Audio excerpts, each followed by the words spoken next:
Well, welcome back. Today we're going to be looking at workflow and archiving images. Not probably the most exciting video you're ever going to watch, but nevertheless a very important one, especially if you take your photography seriously.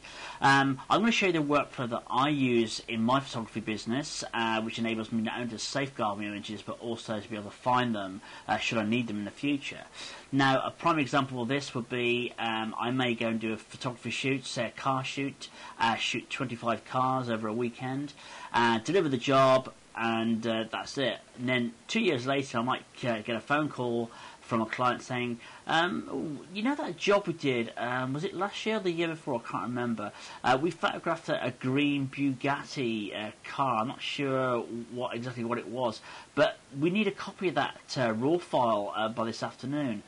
Now that does happen, and if you haven't got a workflow in place to enable you to find the images, then you're going to be struggling for quite a while around, probably trying to find that particular shoot and that particular image. So a workflow from that point of view is very important. Also, it's very important, especially when you shoot for clients, is that you safeguard the images. I feel a responsibility of mine that when I do a job that I archive the images away and that they're obtainable and safe. So a few things we're going to be looking at. We're going to look at first of all, importing the images. We're then going to look about converting those images to Adobe DNG format, and I'll explain to you why I do that. We're then going to rename the files with a name that works for me, which involves a date and a job number. We're then going to look at keywording, which is very important. And then we're going to go on to archiving. We're going to archive the images not only on a DVD, but we're going to archive them on a couple of external hard drives as well. And these are kept at different locations just to further safeguard the images. And finally, we're going to look at digital asset management, a bit of software I use, again, to help me catalogue the images and also find them. Now this workflow, as I said, it's one I devise for what works for me. It may be over the top for what you want, and you might think it's a bit ridiculous. But again, remember, I shoot a lot of images. I do it for a living, so I have to have a boots and braces type of approach to this to make sure my images are as safe as I possibly can make them. So bear with me, and I hope you'll find this of interest, and you'll implement it in your workflow.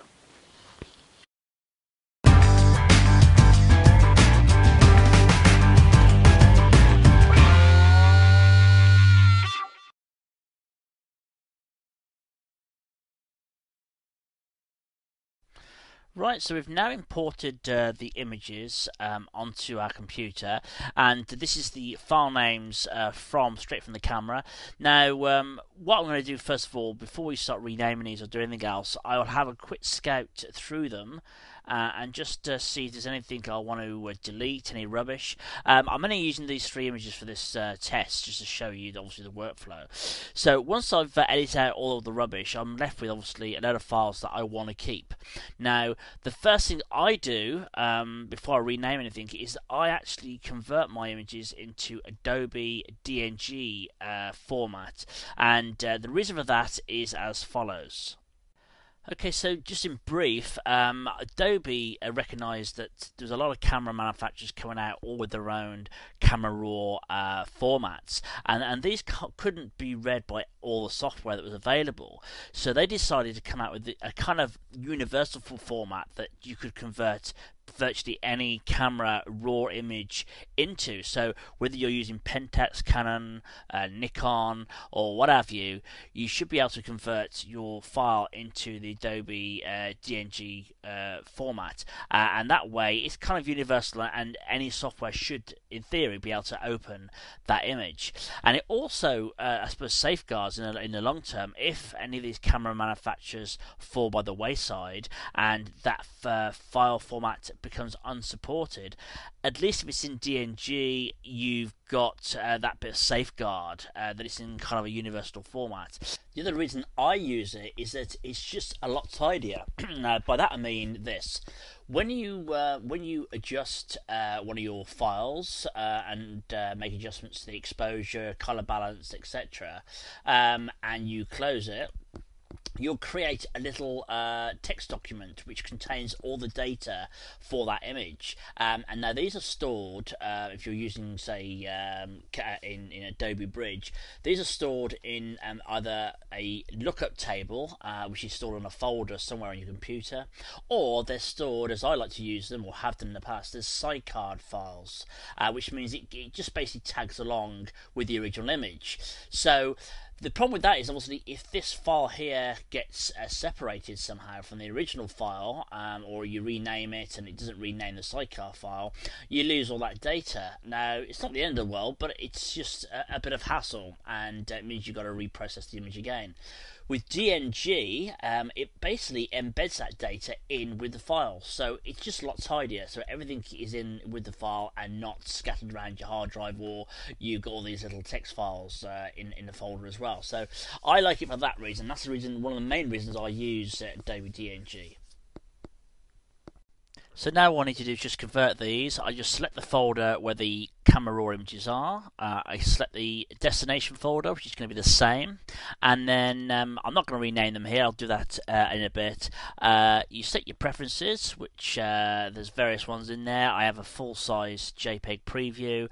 I'm converting these to lossless compression. You can change that and compress them a bit further, but you lose some quality.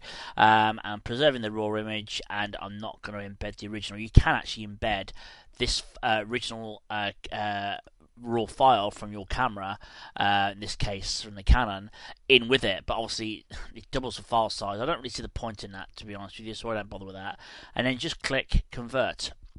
Now that will obviously convert those for us, and then once that's done, what I'm going to do is pretty quick, as you can see, but obviously I've got quite a bit of RAM on this computer, and once that is done, which it now is just about finished, I believe.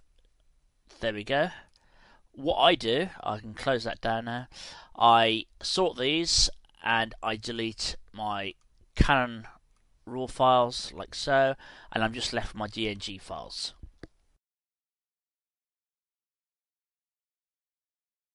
Right, so we now have our files converted to the DNG format. Now we can rename them. Now, before we do that, I'm just going to show you how I name my images and the reasons why. Now, the way I rename my images is in a date format together with a job number followed by a 4-letter description. Now, again, this is just a personal preference, the way I like to do things. It just helps me find images visually if I'm searching through a hard drive for any reason. I'm not using a digital asset management. So basically what I do, I've renamed my images first. I rename them with the year. So this is 2009, then a dash, then the month, which is obviously August in this case, and then a dash, then the 11th. So that's 2009, August the 11th. Following that, I put a J, which is for me a reference to job number, and a 4-digit job number. In this case, the job number is J0000-PERS. Now, what that means to me is this is some personal work, therefore I don't assign a job number for it. So that's 2009, August 11th, job number 0000-PERS, which stands for personal. And this is image 1, then image 2, image 3, blah de blah de blah de blah. Now, that to me, gives me a lot of information. So if I'm going through a hard drive, I can find all the images 2009 very quickly. If I know the month, I can obviously find the month very quickly, and I may well then just be able to find the images that way quite quickly. So that works for me. If it's a job for a client, I do it slightly different. This one, for instance, is photo toots. So I do this. This is a job video I did for them a few weeks ago on low light.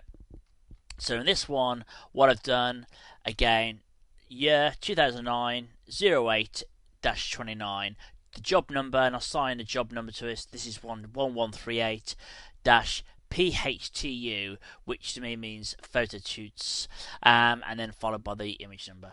Again, you don't need to do this. You can call on what you want, but this to me, I keep the continuity of this going all the way through my images. Whatever job I do, it's assigned this filing system. So it just means, as I said, if I'm going through a hard drive for any reason and I want to find an image quickly and I know roughly the date, I can find them fairly quickly because of this file naming, and that carries on through to the folder that they're in as well. Here's the folder, same job number, except it hasn't got obviously the image number on the end of it. So that's the way I do it. Within that folder, I've got some other folders which contain finished images, JPEGs, masters, and work in RAW, etc. Again, you don't need to do that, but that's how I do it. So that's the naming, the way I name these. So we go back in and we can rename these in the bridge. Right, so back in the bridge, we go to Tools, Batch Rename, and this box will pop up. And basically, you put in the name you want to rename these files. So I've got a text, first line 2009-09-06, which is the date I shot these, followed by the job number, followed by the sequence number, which is a four-digit number that I use. And down here you'll see the new file name listed, so 2009-09-06, job number, and then the actual number of the file. So all pretty easy. I preserve the current file name in the metadata. I tick that box. So just click rename, and there we go. Jobs are good. So now we have our 3 files there, all renamed, ready for us to keyword.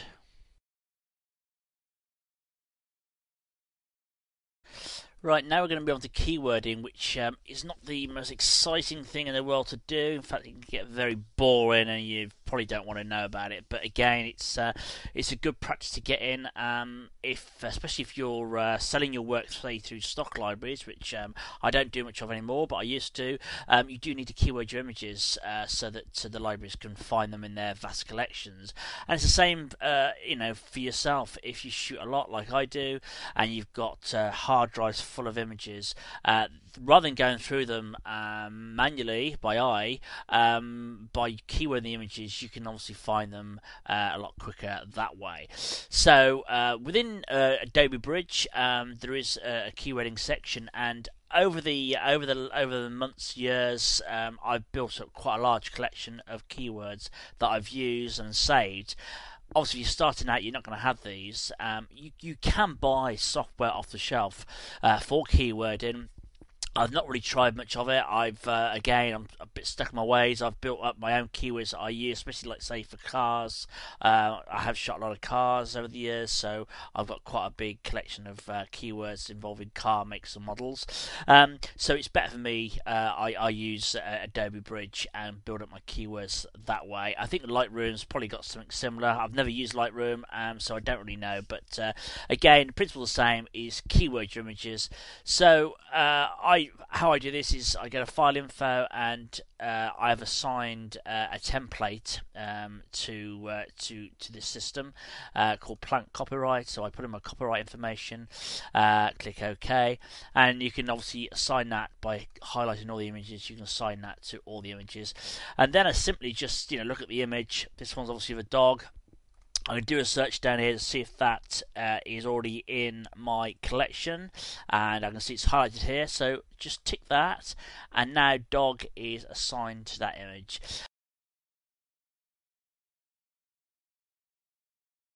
So we've now imported them, we've now converted them to DNG, we've renamed them, we've now keyworded them too. So the next step for me, before I do any adjustments or processing on the images, I will save a whole set of all these images to DVD and burn out to DVD. So we've got a set that's safeguarded to one side.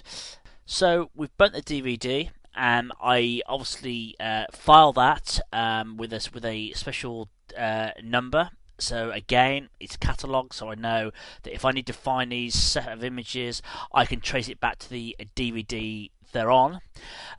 So that is then stored at a separate location away, and boxed up, and very likely, touch wood, hopefully never ever need it. That is my final last resort set of images on DVD. So that's on one format.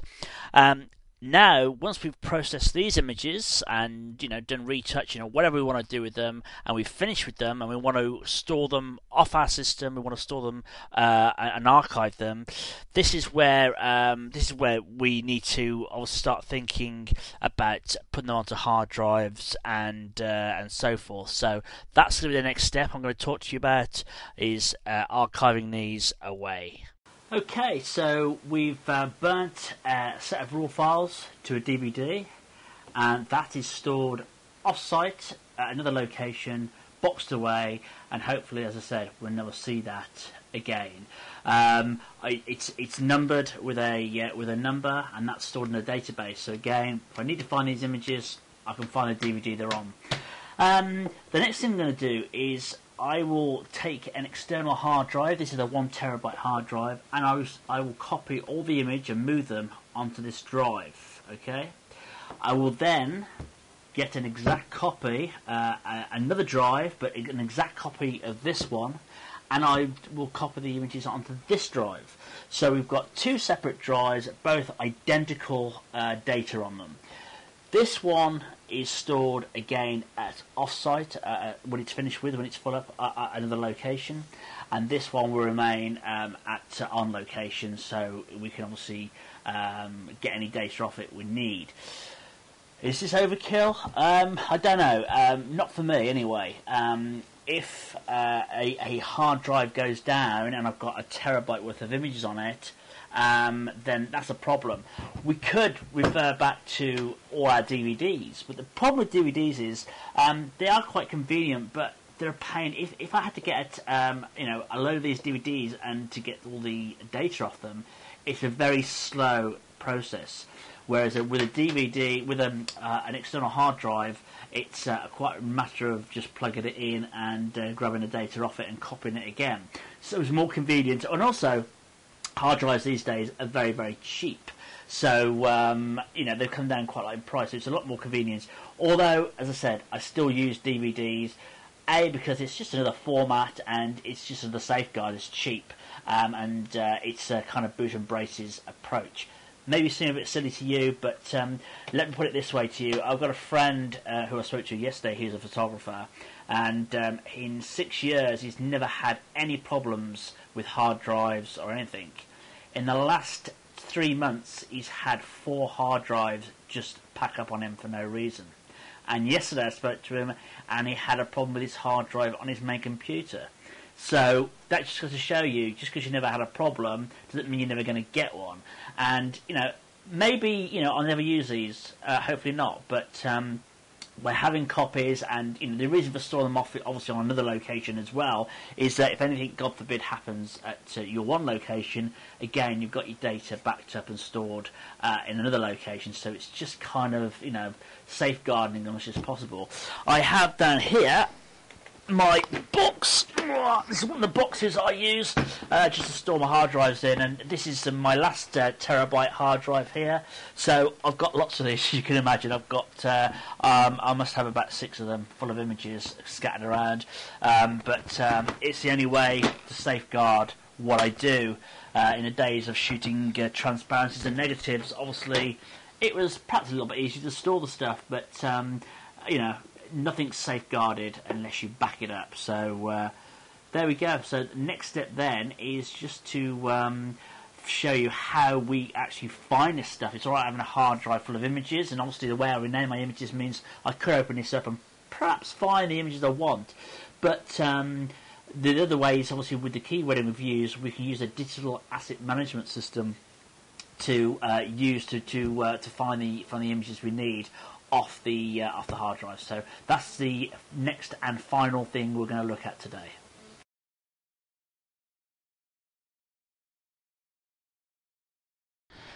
Right, so now I'm going to show you the digital asset management. This is a bit of software that I use called Extensys Portfolio, and what it does basically, catalogues all the media files on a DVD, on a hard drive, so forth. So here's here's one of the drives I showed you a minute ago. This one's one of my archive drives, and this is all the images that I've catalogued from that drive. Now, because it's connected at the moment, I could in fact just right click on one of these images and I could copy it over to my hard drive. I need to use it again, and does lots of other things as well, but the main reason I use it is for finding images. So on that drive there, I could click on the drive and I could go to all the files, the images that are stored on there, and you can see here's all my dates again.